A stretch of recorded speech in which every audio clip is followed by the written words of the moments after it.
You're listening to Recovery Survey, the podcast that shatters stigmas around different types of addictions and takes a deep dive into spiritual principles. I find a lot of wisdom that comes from your show.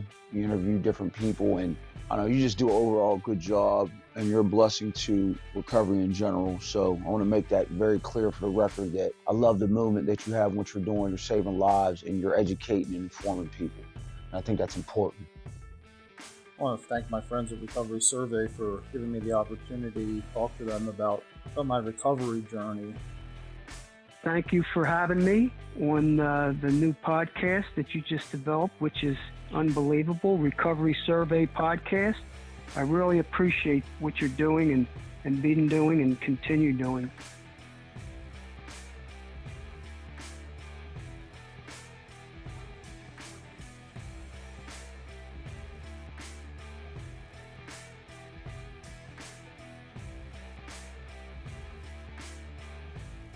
My guest today is named Eric Esposito. He is a recovering alcoholic. He is a triathlete, an author, a blogger, and a survivor of a traumatic brain injury. Welcome to the show, Eric. I am Eric Esposito. I am a architect, or at least a former architect, and a triathlete. And I was hit by a car or SUV in 2017. And that kind of changed my life. You know, I went from a casual drinker to kind of step on the gas pedal, kind of accelerated it at a very fast pace. The accident ended my career as an architect, but it started to kind of spiral from there until you hit rock bottom. From there, you only have to look up. And I guess that's kind of it in a nutshell. But again, I mean, everybody has a similar story along those premise lines, right? I'd love to hear a little bit more of a backstory. Did your addiction start because of painkillers and things that you were prescribed because of the accident, or what does that look like? No. So for when it comes to painkillers and stuff, I have a pretty high tolerance, and they never really affected me. And I know I kind of have like an addictive personality because, you know, I traded smoking for triathlons. And when it comes to addiction, you don't really give one. You trade one in, you know? I don't know if everybody else has that thing. You know, you trade crack for sweets or whatever, right? You never give one up. You just exchange. And I exchanged smoking and dipping for triathlons. And I kind of never got on pills or anything else. Mine was straight up alcohol addiction. And I did that because I thought I had a loving fiance, but in the end, I felt very alone, and alcohol was always a friend when I didn't have one. Were you a triathlete before the accident, or was this something that you started doing after you recovered from that accident? I was a triathlete before the accident for about 3 years. How long did it take for you to recover, and what did all that look like? I'm assuming there was a lot of physical therapy and surgeries and all kinds of stuff that went into that whole process. My physical injuries recovered not fast, but I mean, I only broke a finger. However, I got a traumatic brain injury out of it, which is part of why the alcoholism kind of had the gas pedal stepped on, because it doesn't mix well with a traumatic brain injury. The TBI has permanent effects. Like I have issues with my vision and my memory and my processing speed. So those will always be there. Yeah, I can imagine that coupled with alcohol is not a great combination for a successful and productive life. You're coping with the fact that, you know, you're no longer competent at your job, and you're coping with that you don't know if your relationship's going to last. And it becomes something you're leaning on when you don't really have anything else to lean on. And eventually, you know, when I changed jobs to the last job I had before everything kind of collapsed, I was traveling everywhere as an architectural consultant. And, I can't sleep because of the TBI very well. So I'm drinking at the free, I think it's the Homewood Suites, always had the free open bar or whatever it was, happy hour from 5 to 7 every day. And it's like, well, I was there every day. I was taking extra drinks back to the hotel room because I know I wasn't going to sleep at night. And because I was on Ambien too. And so it was just kind of like, it all kind of started to spiral at once. And when it started to go downhill, it started to rocket downhill.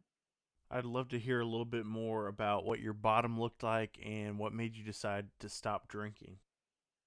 We'll call the bottom about 8 or 9 days long.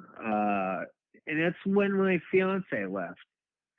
She said, I think we need to no longer be together. I'm like, okay. It happened in like a 4-week span once I took this job. Once I hit that, I'm like, she left to go to her brother's for Christmas in Nashville. We're in Atlanta. So I had a few days to myself, and I just thought, I am going to get ridiculously drunk for about a week, and we'll see what it takes me from there. And then, I kind of blew up on New Year's because we're still cohabitating, because I didn't have anywhere to go. I also didn't have anything with me. When I moved in with her a few years before, I sold almost everything, including the condo. So I had nowhere else to go. So I was going to be there for a while, except for, on New Year's, I had all tensions of getting drunk, kind of forgetting about everything, except for she came home early and I blew up. And then when I woke up the next day, I got in the shower and I just sat in the shower for about an hour till the hot water ran out. I felt like shit. I can't keep this up. And can't remember what day it was. It was in the next couple of days.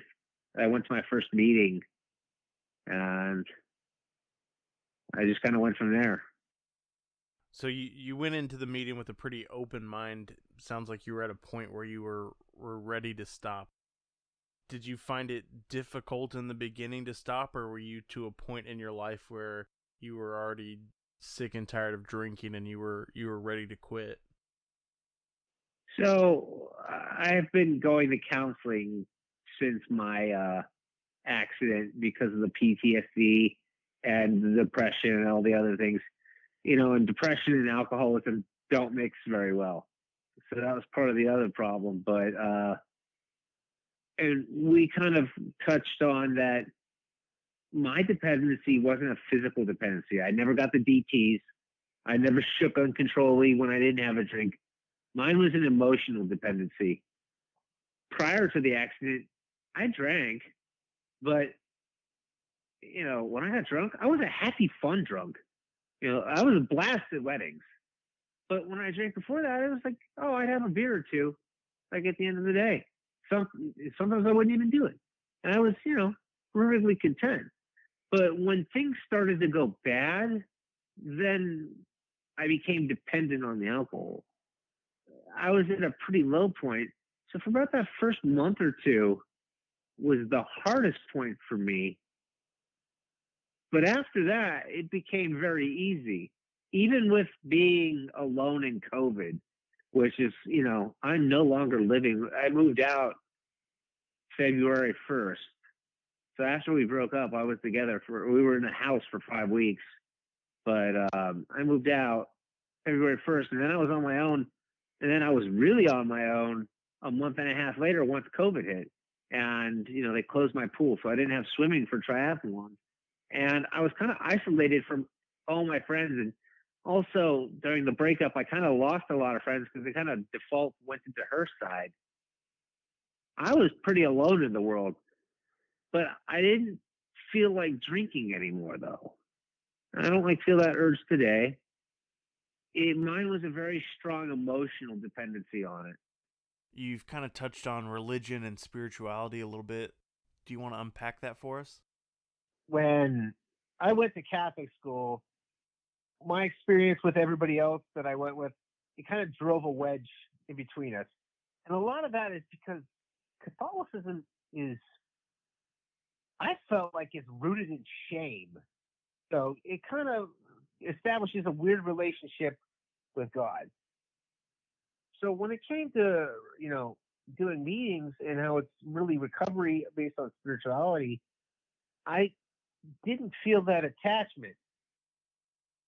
Alcoholics blame everybody else for their problems. They don't accept responsibility. And when it came to saying that your, recovery is in the hands of God, or however they phrase it, where they say, you can't do this without God helping you do it. I felt like that was a closely related cousin of not accepting responsibility for your actions. I felt like it was just another version of that. And now this was me accepting responsibility for my actions, saying, I'm making this change. I don't need anybody else to do this. This is for me, and I'm doing this by myself. What I did like about the meetings was how they were people who were like me. Everybody went down in a ball of flames. Stories are all different, but you ended up in the same place. We're all sitting there in the same room. I had people who could at least relate to part of my story. Nobody has the same, I got hit by a car, I have a TBI, and I developed a huge drinking problem, and now I'm here. Well, you have elements in that story, and at least you can relate to me. And it felt good to know, like, this guy, the guy sitting next to me, he's like, yeah, I lost my wife too. I'm like, okay. That felt good. And, going through the 12 steps, I just couldn't get past that step 3 with the whole spirituality part, because I wanted to accept responsibility for my actions and say, this one's on me. I'm going to do this for me. And I'm not going to put this on God or anybody else.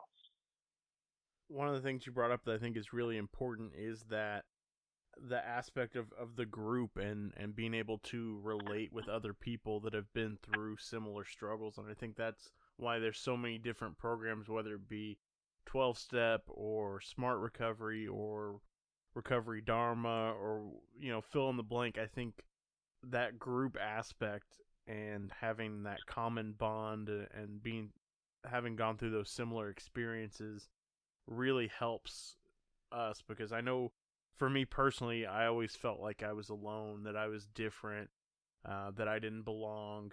Like I had all those kind of feelings, and then I walked into the rooms and it was like, oh, okay, you've done similar things to the things I've done. You've had similar feelings and the desperation and the loneliness and just all the things that come with an addiction. And so I think that community part is a really big piece of recovery.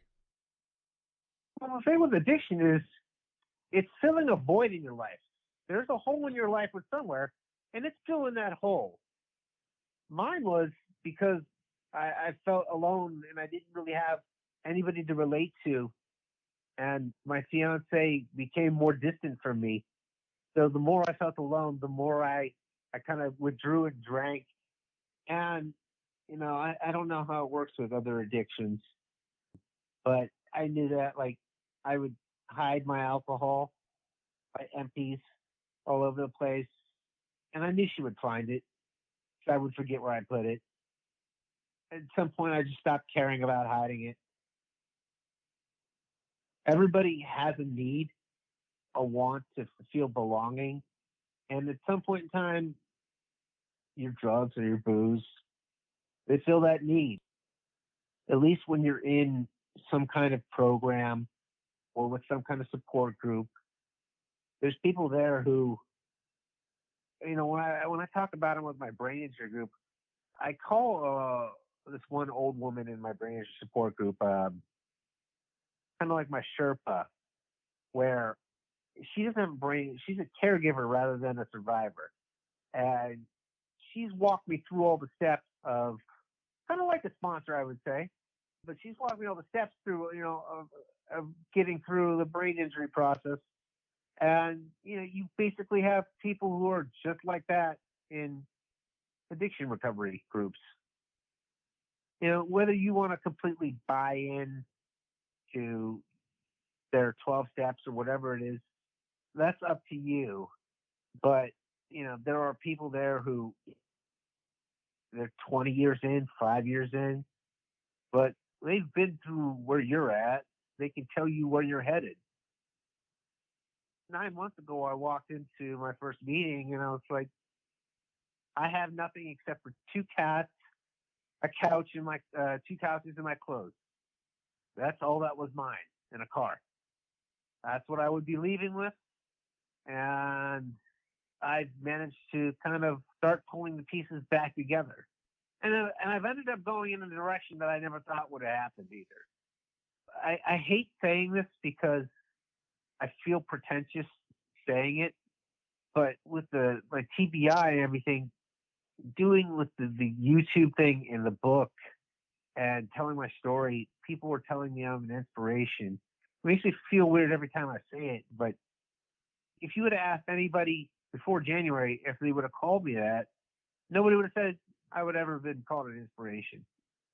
It's weird how my life is shaped up once I kind of started correcting all the problems I've had since the accident. Not only with the addiction, but I was trapped in a cycle, a career that was a failure after my accident. I couldn't do it, but I needed to have a job, but I was pigeonholed. I couldn't even get a job at PetSmart because they just saw me as an architect, or they saw me as overeducated.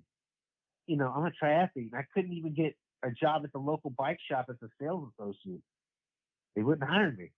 So I was like, it was either be an architect or be nothing. So I was trapped in a cycle where I knew I was going to get fired because I was no longer confident. And it was going round and round. And you add alcohol, and it's like fueling that fire. And I'm ADHD, so you're adding Adderall into that fire. I can't come off of that because I can't function without it. Never have. But I don't consider that an addiction per se. It's like literally a basic need for me. I don't go overboard with it. Like I said, pills have never been my problem.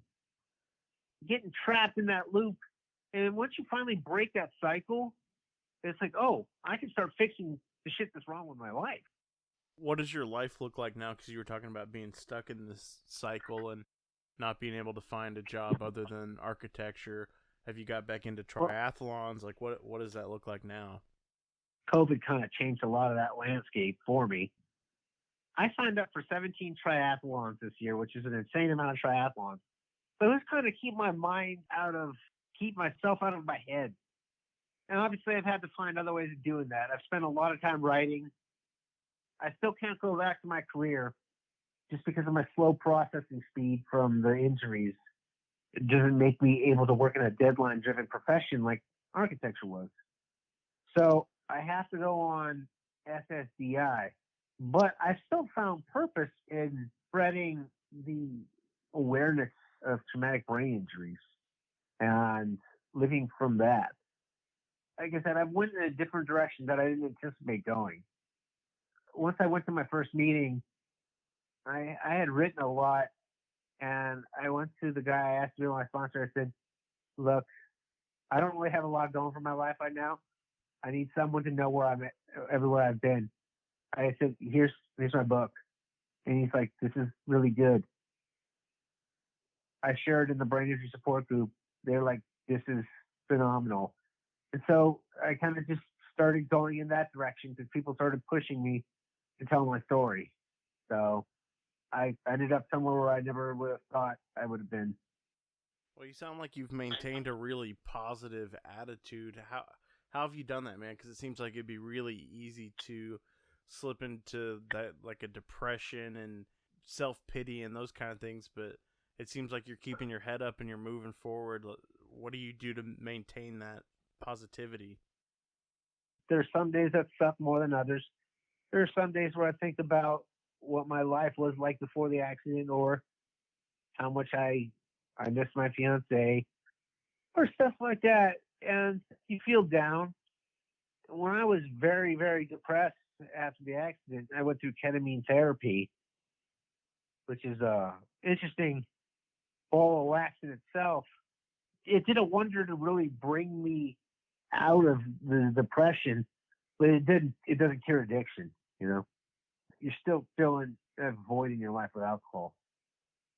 There are days that it's just not a happy day, but I've learned that tomorrow will be the better day, maybe the next day, but they're not all bad.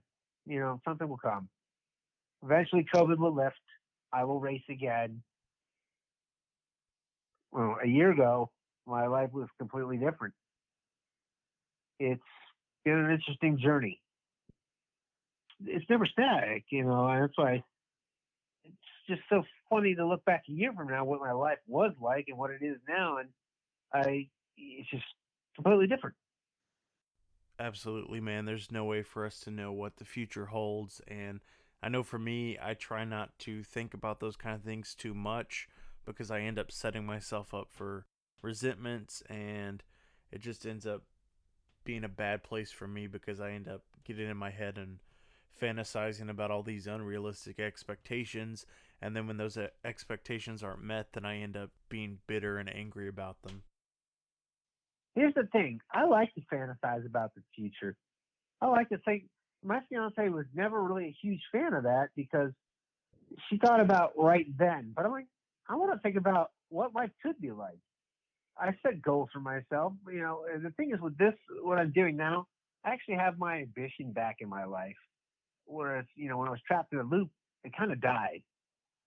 I think about all these races I want to do, all these, extreme triathlons I want to go to in foreign places, up in Norway or Brazil or Chile or the Himalayas, stuff like that. I think about the future. But on the same time, I've come to learn that I don't expect anything from anyone else because I've had to rely on myself for a while now that I just kind of default think you're going to flake out on me. So I've not put too much stock in other people other than my mom. She's always been there. But then again, my mom is, she's 4 states away from me. She can only be there so much. So other than my mom, I've really just had to depend on myself since my brain injury. When I think about the future, I just think about it as being on my own for now. Do you have any final thoughts? You might end up somewhere where you didn't anticipate going. Once you decide to give up your addiction, once you hit bottom, you can go in any direction you want to.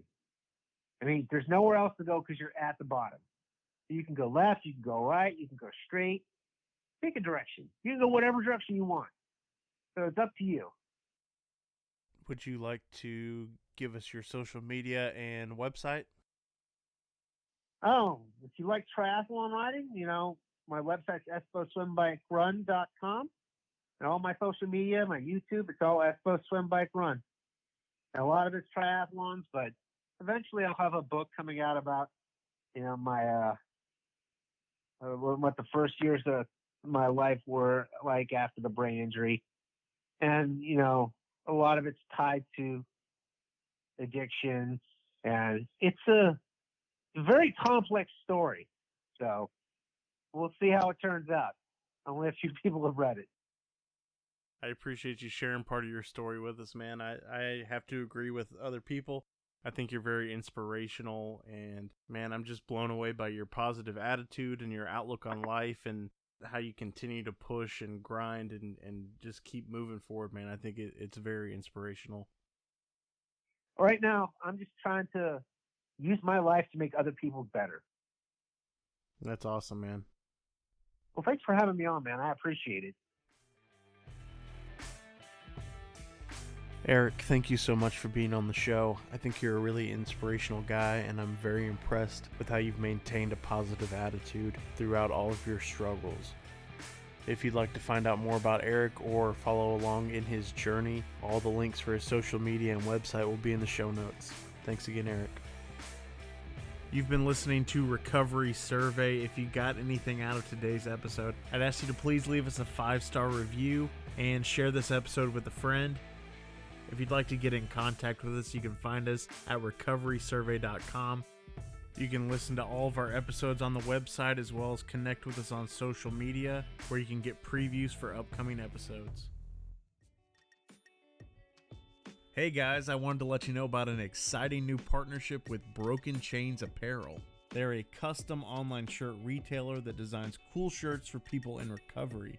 They want you to be proud of your recovery and wear it boldly. They're offering our listeners a 20% discount. All you have to do is use the promo code RECOVERY at checkout. Go grab your shirts today at brokenchainsapparel.com and follow them on Facebook and Instagram at Broken Chains Apparel.